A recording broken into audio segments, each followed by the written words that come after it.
1, 2, 3, 4.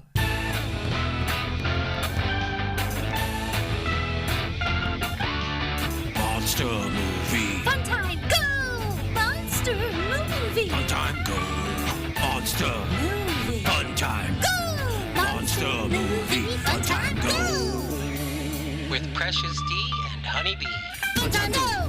Hello, everybody. Welcome to Monster Movie Fun Time Go. I am your host, Honey Bee. And I'm your other host, Precious D. And today we are looking at the Deadly Mantis. From 1957. Oh, ay. Honeybee, they built a giant 200-foot by 40-foot paper mache mantis for this movie. Oh, really? Is that why it looked so good? With a wingspan of 150 feet and fitted with a hydraulic system. And then there was smaller ones for the flying and walking scenes. Yeah, I was pretty impressed with how good the mantis actually looked. Like, it looked pretty good. Yeah, and then there's a real one that climbs up the side. Crawls. Yeah. Of the Washington Monument, Yeah. which they took the trouble to, make a model of the Washington Monument rather than just throwing it on top of a postcard like in the beginning of the end. So Yeah, it was good. It was better anyway. it's 78 to 79 minutes long in black and white, directed by Nathan H. Huron and starring Craig Stevens, Alex Talton, and William Hopper. And I don't have a budget or a box office for this. Bummer. Apparently, this is Nathan Huron's first science fiction film, which implies that there are others, but I don't really know. Oof, So, well. yeah. You sound apprehensive about this movie, Honeybee. Well, okay. It was pretty good. Like, I don't know if this will make sense, but I feel it was like the cleanest movie we've seen. Not like as in like clean or explicit or like clean or dirty, but like the mantis looked really good and certain things just looked really clean. There were like the acting was really, but it was just so boring. So very professionally made, but boring. Yeah. Well, okay, so we start off way boring with a slow pan across a map. We start in like the United States, and then we pan right, and then we pan down, and focus on the Wendell Sea, which is near the Antarctic Circle, and zoom in on some tiny little island that I think they just drew on this map. I don't think it's a real island. They just made it up. And we cut to a volcano and a narrator. And is this where the narrator is Robby the Robot? Robby the Robot? Is that a real thing? Yeah. Oh, Honeybee. Uh-oh. What have I done? That hurts. Oh, no. Robby the Robot is from Forbidden Planet, which came out like a year before this, I think, but is a actually big budget proper movie. Mm-hmm. Then Robby is reused over and over again throughout the years on other movies and sitcoms and any number of things. Marvin Miller, who was the voice of Robby the Robot in Forbidden Planet, is the narrator in this movie. And Robby is quite famous. I have a model of him that has Marvin Miller's voice when you push a button. For your convenience, I am monitored to respond to the name Robby. And lights up and stuff. So someday we will watch Forbidden Planet. Maybe not for this show, but you and I will watch Forbidden Planet. Hell yeah. Deal. And I think he may be the narrator in one of our upcoming movies, but the credits don't say who the narrator is in But he starts talking, he tells us that for every action, there is an equal and opposite reaction. And then we cut back to the map and do a slow pan back up to the Arctic Circle, from the Antarctic Circle up to the Arctic Circle to the North Pole. And so far, this movie's only had stock footage and a map. But then it shows us at 2 minutes and 45 seconds, our first shot of the Mantis, who is frozen in ice. And yeah, I was like, oh, this is a little bit of a mashup. We got some volcanic eruptions, like the Black Scorpion. Oh, we got something in ice. We got a little bit of a mashup, some crossovers here. Yeah. Yeah. Now with this one, though, this one and the Black Scorpion, it's all completely natural. There's no atomic stuff. There's no experiment going on. It's just nature coming to get us. So I found that to be an interesting change. Then the narrator starts giving us an educational film about radar. He just goes on for quite some time about radar and the fence, the figurative radar fence that protects us from various threats. And there are planes and islands and pickets, I think, is part of the fence metaphor. Maybe that's what they actually call some of the radar stations. And I'm not sure. There's a pine tree radar fence, is what he calls it, and a distant early warning system, the Dew Line, assembled by a secret fleet. And this whole thing just sounds like a propaganda film. It sounds like a part propaganda film, part educational film. Then there's an airplane being flown by Colonel Parker, and that made me wonder, where is Elvis? But then apparently it's Colonel Parkman, not Elvis's agent and manager, Colonel Parker. They're at an outpost way up in the north, and they're playing jazz. And there's some kind of sound coming over the radar. They're looking at the radar, but there's noise coming over it. Oh, is this when he says, I never saw a bloop like that before? No, I think this is earlier. This is the small outpost. So the plane flies over, but then we cut to the small outpost where there's just two guys, and there's something coming towards them, and it's almost on top of us, and then the door blows in.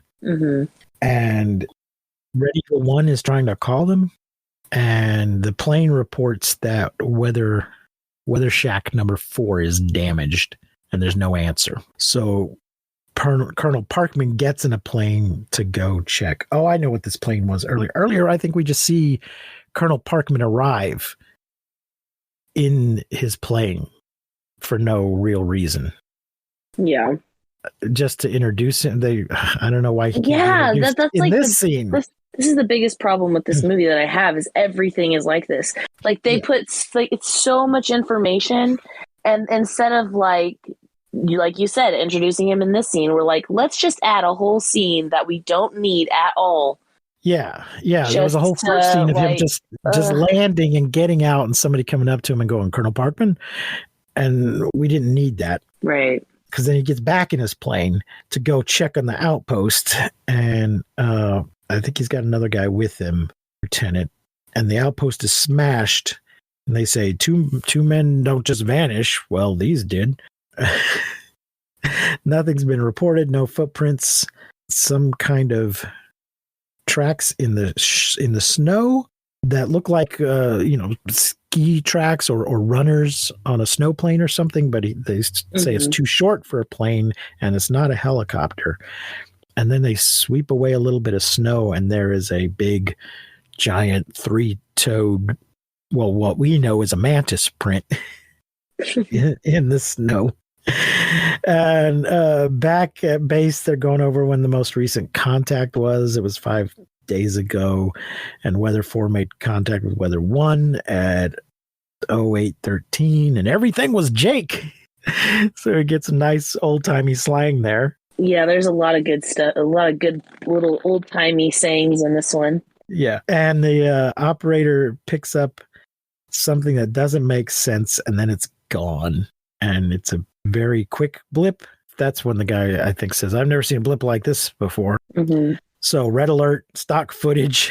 Even the guy in the control tower talking to the airplanes is just stock footage guy. They've just dubbed over him. Yeah. Yeah. Not a lot of action. Yeah. And something about bogey 90 miles. Nothing here. Bogey's disappeared. And all right, everybody come back. But later, a larger plane hears some kind of buzzing and it gets hit. And we see like stock footage of a big plane, and then we see a small cockpit set that shakes around, and a dead guy falls through the curtain. Yeah. And more stock footage planes take off, and they fly over the wreckage of the other plane. One of the airplanes has this call sign Sugar Pie. Sugar Pie to Red Eagle. Red Eagle 1. And the colonel and the lieutenant examine the wreck, and they find more footprints like at the weather shack and a torn up hat. But where are the bodies? Mm-hmm. And they find a broken giant piece of what looks like something. A claw. Yeah, it almost we're not sure. It got caught in the airplane and it almost falls on the colonel. And then they go examine the claw back at the base, and it's sharp as a needle. It does not look sharp as a needle. It doesn't at all. It's too big to be sharp as a needle. It also just looks really rounded and dull. Yeah. It doesn't look sharp. But where do we go from here? We'll have to let CONAD worry about that, and the narrator informs us what CONAD is, the Continental Air Defense Command in Colorado Springs, which is the focal point of the supersonic shield that guards North America. I think he's talking about the radar shit again. And he shows us a series of what he calls hot phones, which I think we would call hotlines. Mm-hmm. 15 seconds to Alaska, 10 seconds to Newfoundland, 5 seconds to somewhere I couldn't tell what he was saying, and 3 seconds to the Pentagon, and then the Pentagon phone rings. Gasp! And General Ford answers, and something about Antarctic Command deliver a package. I think they're taking the claw to the Pentagon or something. So later at the Pentagon, they've been studying this claw for 2 days, and Professor Gunther, is that his name? Not sure what his name was. Professor I just felt bad that the other guy just like at one point just like screaming in his face. I was like, whoa. Chill, man. Why are you screaming in this little old gentleman's face? Well, Professor somebody says it's from a creature, but he doesn't know what. Right. He does say that maybe it could be an insect at this point. Yeah. And then one of the generals or somebody says, you're not suggesting it comes from a creature at present unknown. Well, obviously it comes from a creature at present unknown. What a weird thing to say. Like, do you know what this is from? What? It's clearly some kind of giant claw that's not like anything we've seen. So then they suggest we should ask Dr. Nedrick Jackson from the Museum of Natural History, who is a paleontologist and whatnot. And I wrote, Nedrick? Exclamation point. So we cut to Ned and Marge at the museum. Marge, is she a lady scientist? Maybe. No, she's an editor of some kind. She edits and takes photographs and probably writes and is possibly the entire staff for the museum magazine. So I guess if you have a membership to the museum, you get this magazine, or you can buy it in the gift shop or something. And she's working on a feature, Life Parades Through the Ages, and going over this with Ned when the Pentagon calls. Now, Honeybee, did you think that the two of them were a couple? Wasn't sure, especially because they don't really look at each other. They mostly stand side by side, which I thought was like kind of strange. I didn't really know what was like if they were a couple or not. At first, I just assumed like Shirley, but then I was like, I don't think so. Yeah, at first, I assumed that they were a couple, but that they were just at a comfortable point in their relationship where, you know, he's not constantly having to be a creep and come onto her and stuff. And, they weren't at the trying to become a couple stage, that they were at the already a comfortable couple stage. But turns out later, they are not a couple. Nope. Yeah. And Ned doesn't seem at all upset when she starts coupling up with somebody else. So right. I guess they're just friends. Yeah, I think they're just, yeah. They are professional colleagues who behave professionally. So that's fine. I do want to say, I'm sure I've said something to this effect before, but these movies on the whole, I think, are much more progressive than, say, television shows of the time. Yeah. We have not seen very many wives or girlfriends. I don't think we've seen any wives. Mm-mm. And they're usually not girlfriends until the end of the movie. Right. In some of the Japanese ones, we've seen girlfriends. Yeah. But if anybody becomes a girlfriend, that's secondary. They're all single, working career women who have their own thing going on, independent of whatever love story shit is happening. Yeah. I just find that quite interesting because we're only up to 1957 at this point. I think the women in these monster movies are doing pretty well for them. Yeah, they are. I appreciate that. But anyway, the Pentagon calls and Marge wants to. I'm sorry. Ned says maybe they want to call me back into the service. Establishing that Ned was in a war. Korea at this point. I don't know what years the Korean War. Another movie from this same year has a Korean War vet in it. So Ned does some phone work. Yes, I see. Okay, thank you. And it's terrible too. Yeah, the phone work. He doesn't he either is not waiting for anyone to say something and or he's waiting way too long. Yeah, like so. Hey, Professor. Oh, really? Yeah. You mean it? So it's something secret. Maybe they found an old bone at the North Pole. He doesn't want to tell her. Says he can't tell her. Or does that come later? Anyway, Nedrick examines. We cut to him examining the claw with a big ass magnifying glass. And he says it's not bone. It's grizzly and cartilaginous. And then Ned explains about exoskeletons and suggests that they check if the fluid is insect blood. Insect blood will not have red corpuscles, I think he said. Mm-hmm. We've seen this in other movies where they spend a lot of time trying to solve a mystery that we, the audience, already know the answer to. Yeah. And I find that really odd. It's just so unnecessary, and it just makes the movie so much longer. Also, I don't know if you had to watch this movie with ads, but I did, and it made it way longer than it needed to be. Which may be another reason why I was like, this movie is so boring. I think I did, yeah. But the thing is, if you want to make a big mystery, then don't give it away in the title or in the first 2 minutes of the movie. Like they did with them. They just called it them, and we didn't know who they were until the people in the movie figure it out. Right. But here they tell us right up front, the beginning of the end hid what the creatures were. Mm-hmm. At least didn't give it away in the title. Yeah. I don't know. I just think they should actually have some mystery if they want to spend so much time solving the mystery. Agreed. Good point. Ned goes back to the office and Marge just takes his picture as he's walking by. I think this is part of what made me think that they were a couple, taking his picture like that. Yeah, I could see that. But Ned is frustrated with the newspaper, and Marge reads a headline about polar tragedies and immediately figures out what's going on.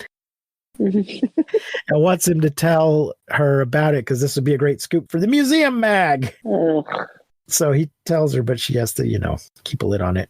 And he says that it was a claw in mottled green, draws a quick sketch of it. Mm-hmm. And looking at this 2-line sketch that he does, Marge says that it looks like a spur on the leg of a grasshopper or a cricket, which is quite a leap based on this triangle, basically, that could be a claw or a tooth or a horn or anything. Yeah. But he says, well, if it is that, it's the biggest creature that ever lived. Mm-hmm.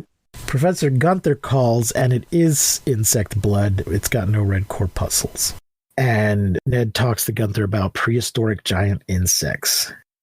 But how could it be alive today? And then he speculates that recently in Siberia they found some mammoths, which is true. And if they were frozen quickly enough, they could have been alive. And they're like, well, those mammoths were dead. And like, well, we don't know that. All we read was that somebody found mammoths and then ate them. This is true. Some people have found mammoths and then the meat, I guess, was still good because it was frozen. It was still good enough to eat. But he's like, what if they were alive when they found it and they just killed it and ate it anyway? Which is just stupid. Ned has narrowed down potential insects down to a mantis, which walks and leaps and flies, and there is no more deadly or voracious creature. Cut to a bunch of Inuits. Wait, because then she's like holding a book and she's like, you mean this cute little bug? And then the camera like pans into the book and shows like this like drawing of the mantis, and his face is just like, ew. He has like angry little eyebrows. She's like, you mean this cute little bug? And he's just like, rah. It's so funny. I would not describe mantises as cute, would you? I mean, I think they're beautiful. Like, I think they're really beautiful, like, bugs. I love the big eyes and the shape of their head, like, very alien head shape. I think they're beautiful bugs, but it's just, I definitely wouldn't describe them as cute, and I definitely did not expect the one that she was looking at to look so devilish, so mischievous. Yeah, he was so angry. He was so funny. It was like the highlight of the movie was that like little cartoon mantis just like so then we cut to a bunch of Inuits who are evacuating via kayak from some buzzing noise, and a bunch of their dogs running away too. And then at 33 minutes and 17 seconds, we get a better, proper look at the living giant puppet mantis, which, as we said, looks pretty good. Yeah, it looks really good. It does sound like he has some sort of upper respiratory issues. He has like maybe asthma or something. He's a little wheezy, but he looks great. And the newspaper tells us Greenland Eskimos terrorized, because they still use the term Eskimo back then. I didn't realize that any of them lived in Greenland, but there you go. Why wouldn't they? Yep. And the press is at the Pentagon, and the reporters all recognize Ned. Is he that well known of a paleontologist? Oh, Ned. Ned, the famous paleontologist, known to all the members of the press corps. But the general doesn't want to say anything because they only have a theory. And Ned is getting ready to go help the military, I guess, and Marge is coming as his photographer and has already informed the general that she is coming as his photographer. Yeah, but then tries to like pretend to hide her like luggage, like at first, like oh, hey, don't look over here. And then when he's like, what the hell are you, what are you doing? She's like, I'm coming with you as your photographer. And then we cut to the Arctic base where a corporal is all flustered by Marge, by the fact that there is a female woman. Oh my gosh. Then the colonel introduces himself. Well, Ned says hello to the colonel, and then he turns to shake hands with Marge and is just struck dumb and stares at her uncomfortably. So uncomfortably. Some asshole whistles at her as she walks by. Ew. Or as he walks by. Not okay. And then the colonel makes his lame joke about, well, there's a saying up here. There's a girl behind every tree, but try to find a tree. Oh, yeah. This whole, like, interaction, this whole scene, even her, where, like, she walks over to the window and, like, there's just a group of men staring in the window at her, like, oh, woman. And then she's just, like, staring out at them, like, Oh, this is so silly. I was like, what is she doing? What are you doing? What's happening here? Like, what? This whole thing is just so awkward. Yeah, the line that the guy says is, a female woman. I thought they'd stopped making them. Like, first of all, you can't even acknowledge, like, what? That a woman comes from a woman? That anybody comes from a woman, you douche nozzle? Anyway. Well, I mean, it's a bunch of military, Army, Air Force, or whatever, that have been at this Arctic base for a long time, I guess, a long stretch. There's no women at the base, and they don't deal with it very well.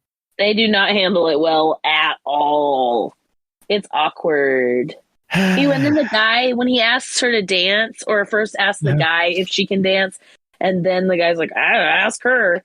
And then, like, can you imagine? They don't show it, thank the Lord. But can you imagine how awkward that dance was? Yeah. Like, ew. Oh, God, ew. But we cut to the Mantis is in the crevice.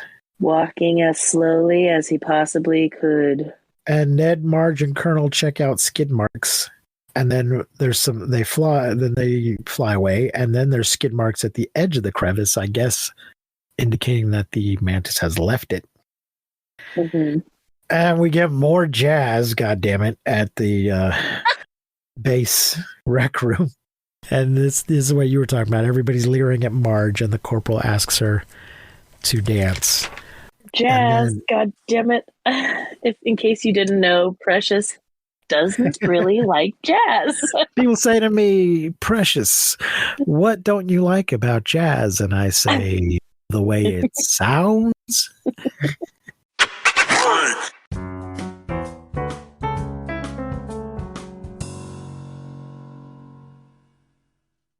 There's some ominous music as the Mantis approaches the base at night, and Ned is working, and slowly the Mantis approaches. The Colonel and Marge come in. He talks about carnivorous. I guess they must say something about whether or not this thing really exists, and he says, well, people used to think carnivorous plants were bunk. Did they? Have we not known about those until recently? I don't know. And then the Mantis is at the window doing his King Kong impression. Doing his Kong thing, his Kong window moment. But unlike every other insect we've seen so far, this Mantis is very quiet. Yeah, until he's not. Yeah. In which case, like, when the Mantis is quiet, like, making a sound, what I did like about the Mantis's sound in this movie is, unlike, them or even the Black Scorpion, they didn't do that, like, repeat, like, that sound. The Mantis actually roars. Kind of like a dinosaur. I mean, they didn't just rip off the same trilling noise that everybody else ripped off from them. Yeah, exactly. It wasn't that same, like, repetitive, skittery noise. It was actually like a roar of sorts, which I thought was fantastic.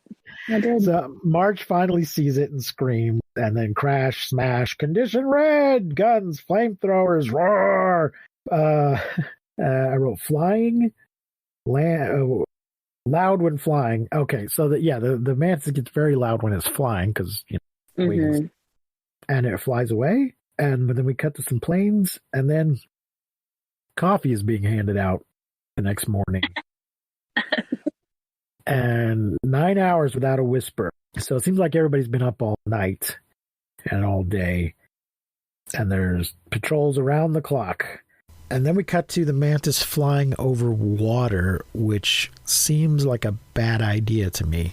Isn't he going to get tired and need to land? I mean, it doesn't seem like it seems like he's out to sea. He's not just flying over a lake or something, but we don't really know for sure. But he finds a place to land. A boat. And he attacks that poor boat. Well, he is a deadly Mantis after all. Yeah. And then at the base, what did I put here? Canada radar? Oh, Canada Radar Force calls in, but the Canadian guy sounds very British. That happens sometimes. Yeah, they caught an unidentified object at 400, and it's moving at 200 miles an hour. But Ned informs us that the deer fly can fly at 600 miles per hour. So, boo. And we get some map work tracking its movements straight south to the tropics. They speculate that it's going. And Conad is on the hotline. Pine Tree got it too. They told us earlier the lines of radar is called Pine Tree radar. So Pine Tree caught an image of the thing. And we're on our way to Washington. They're going to go to Washington to, I guess, talk to the Pentagon about it. And then we get that good old-fashioned newspaper Zoom thing where several, usually 3, headlines zoom at the screen in succession. Mantis reported at Bangor. Curfew ordered in New Orleans. Congressman calls Mantis hoax. And this one really, really struck home. He demands an investigation. This is just so, I'm just going to say it, it's so Republican. It's just so current that some congressman just doesn't believe what's going on. So it's not a new thing, I guess. Not a new thing.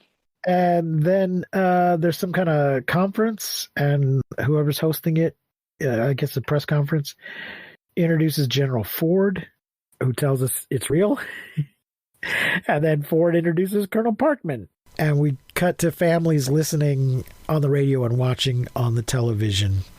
And they talk about the Civilian Ground Observation Corps will likely spot it. And I looked this up. This is a real thing. Oh. The Ground Observation Corps, which gets a shout out in the closing credits. So I guess they used some real people in it. There was one during World War II, and then there was a second one during the Cold War. And it was, civilians on the ground. It was part of the Civilian Defense Force, and it was their job to, the second one was started in 1950 and was an arm of the United States Air Force Civil Defense Service. Oh. And I guess it was a job to keep their eyes open for enemy airplanes. Or giant bugs. Yes.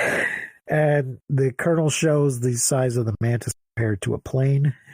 And please, everybody, report any unusual flying objects. And then we see the Mantis flying, and an aircraft carrier, and klaxons going off, and more stock footage of planes taking off. They spent all their money on the papier-mâché Mantis. Yeah, which looks great. And had nothing left for any actual new footage. It's all just stock footage of Air Force guys doing their thing. Yeah. Guns on? I don't know. And Mantis is spotted. Missiles fired. Oh, somebody in the airplane, I think, says turn their guns on. I guess they have to be turned on. The missiles are fired, and about half of them, I think, hit. And they inform us that target is down. Cannot confirm kill due to overcast. It's very foggy. But we see that the Mantis is still flying. Yeah. In the fog. And cut to Ned reading the ticker tape reports. And Marge is making notes on a map. And they seem tired. And tired? Hello? Marge seems glad to see Colonel. Oh, yeah. I wrote, the Colonel comes in, and Marge seems glad to see him. And I wrote, what gives? And Ned tells us we're working on Operation Marge because it was her idea. They're tracking every unusual occurrence. So he's reading off all these reports of strange shit, and she's marking it down on the map. And it's after midnight, and they think all these strange reports, they can figure out which ones of them are about the Mantis and track where it's going. But hadn't they previously decided it was going to the tropics? I don't freaking know. They seem to change their mind. I was trying to stay awake at this point. So the colonel said, hey, it's after midnight. You need to get some sleep. I'm taking you home. And the colonel just takes Marge, just sort of seizes Marge, puts her in his car, and she starts falling asleep on his shoulder. And then our good friend, the Exposition Radio Network, comes on to inform us of a train wreck north of Lower Maryland. Mm-hmm. But Marge is instantly awake, and they decide it's only a few miles. Let's go. We'll have a look. The police try to turn the car back, and we see stock footage of a wreck. Yeah.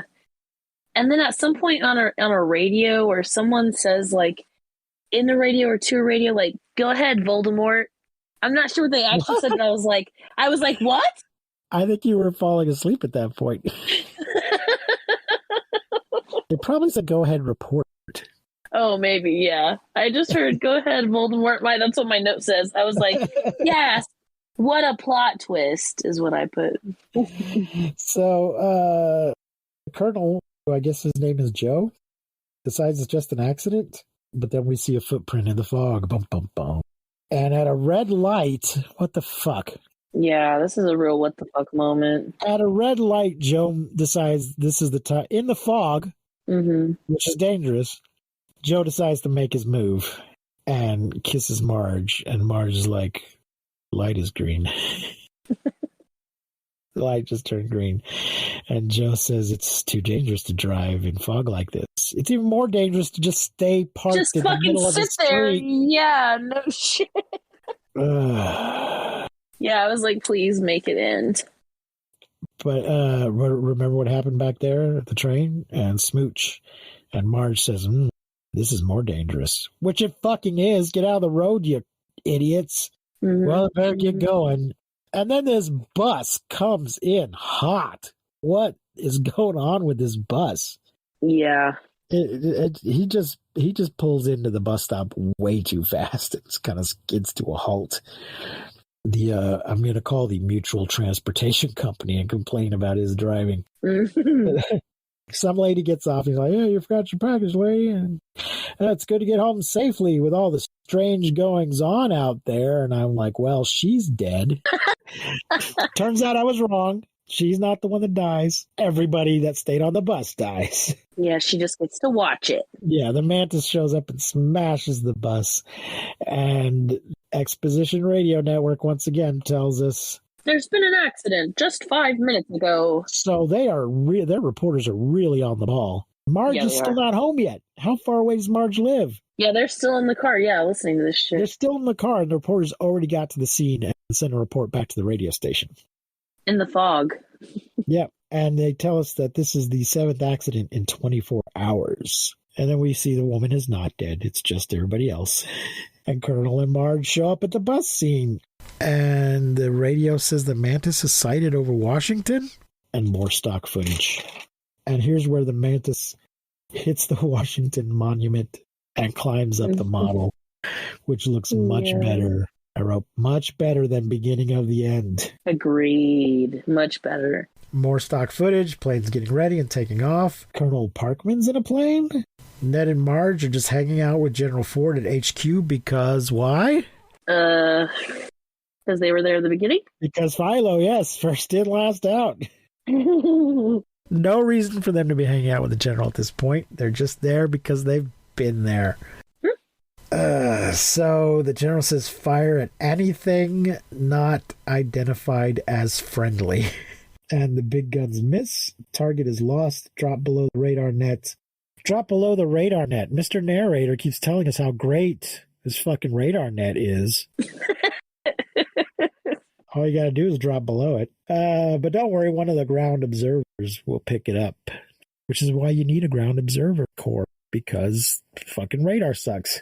So we get stock footage of some observers calling in and a radio operator informing the planes.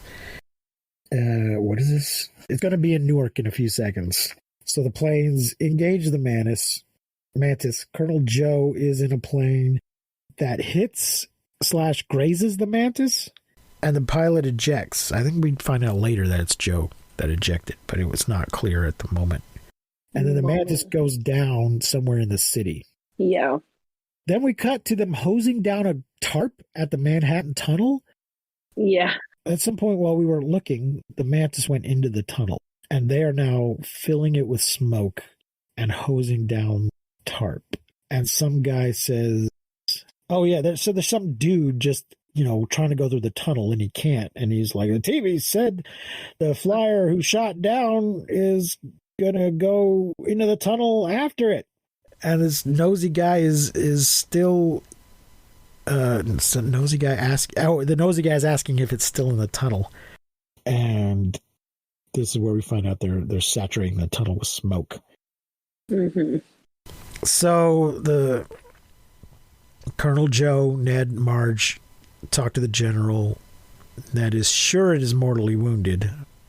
If we can keep it in the tunnel, it will die. But they're afraid it might break through the tunnel wall and cause a flood? I don't know. But Joe's going in. He's wearing a weird hazmat suit, and he's briefing a whole group of guys in hazmat suits. Mm-hmm. And he said, the smoke is for cover, use it. Which one of you is carrying the chemical mines? They have some kind of 3RG mines that are effective in a limited area. So watch for the signal. And let's go.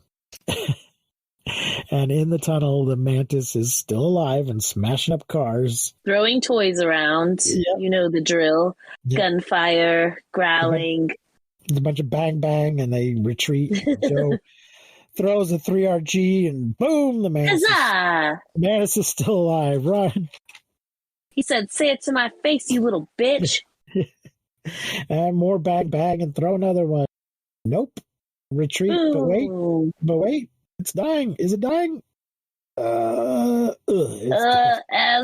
noises. Dead. Yes. And then I'm like, why the fuck is there still more movie after this? Right, because what is the rule? Monster die, everybody cry. Right, but no, it keeps going. No. The smoke clears and everybody comes to look. And Marge has her camera. Ned tells her, there's your cover for next month's magazine, Marge. Go on, take your picture. Yeah, why are they like picking on her? I don't know. She's a little nervous, and they think it's funny. She's a little shaken up. Yeah, what the fuck? I don't know. They think it's funny. She wants to know what's so funny. But she approaches it to take the picture, and the general, they go to examine the side of it. The general's like, where did you crash into it? Oh, I'll show you. We're here. Looking at the side of the Mantis, while Marge's fears turn out to be 100% justified because the Mantis appears to be not quite dead and starts reaching up its little claw. And Joe notices and does a look out, Marge, and they runs at her and they crawl underneath the very slowly falling arm. God. Like, I thought you said you killed it. Ned assures us it's just a reflex mechanism. He's dead. Joe is carrying her at this point, and she says, put me down. I've got pictures to take. And he says that can wait, because apparently killing mantises makes him horny. I guess so. So she's like, what about my pictures? He says, let Ned do it, and then throws her delicate piece of photographic equipment to Ned, who fortunately catches it. You can't be tossing it. This is a big-ass, old-fashioned camera, with one of those big flashes on the side. You can't be throwing shit like that around. What the fuck, man? Yeah, man. He doesn't even look. He just throws it off to the side, but fortunately Ned catches it and takes a picture of them smooching. Ha, ha, ha. The end. The spoon. Boo.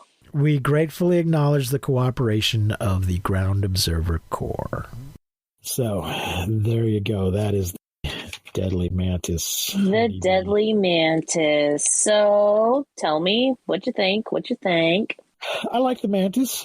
Same. I thought the whole non-relationship between Ned and Marge was weird, but I guess, I guess they were just professionals being professional, just work colleagues. Yeah. But, in these movies, they do always try to go for romance. We just didn't get it till... No, but I guess no one can actually be in a relationship. They have to find one during the course of the movie. Yeah. So, I have no idea what the kill count was in this movie. Everybody seemed to parachute safely out of the airplanes that he smashed. He killed 2 guys at the outpost and maybe 2 guys on a boat. Is that it? Did he catch any of the Inuits? I don't think so. He just destroyed some buildings and shit, but we're not sure if there are people in them, I guess. They all got in their kayaks and rode away. So maybe he wasn't that deadly after all. How come there's so many of these movies in 1957? 1957 was just the year for peak big bug movies in 1957. Plus, we're going to try and do the Mysterians later. That's also from 1957. Yeah, it's crazy. I don't know why so many of them. And as we pointed out earlier, Mara Corday in 3 or 4 of them. So I guess they were big business that year. Yeah. I don't know. I haven't done an analysis of our list, but I don't know if we have quite so many concentrated in just one year. I'll have to check that later because we still have 3 more movies in this year. Yeah. So there you go. Well, I guess that's gonna about wrap it up for today. What are we gonna give? What are we gonna rate? What are we gonna rate this movie? Man, it's so hard because I feel like this movie, like I said, it was good in a lot of senses, but it was just so fucking boring and so long. I feel like this was a movie that was on in the background at my granny's house. Just no one was watching it, but it was just on I don't know, super strange. So I feel like, honestly, it's a 2.5, but I feel like, 2.5. Yeah, I think I'll agree with that. I think I'm going to give it a racist factor of 0.5, because we did see that non-white people exist, but they didn't have any lines or names or anything. Yeah. So that's an improvement, I guess. Just showing us they exist, and they weren't being made fun of or anything like that. So yeah, I'm going to call it a 0.5. I would give it a solid 1, I guess, just for the Eskimo factor. Also, I don't think they were presented. I mean, they use the term Eskimo, but that's a term. Yeah, that's what I'm saying. That's what they used at the time. Mm-hmm. There wasn't anything pejorative about it, and they weren't.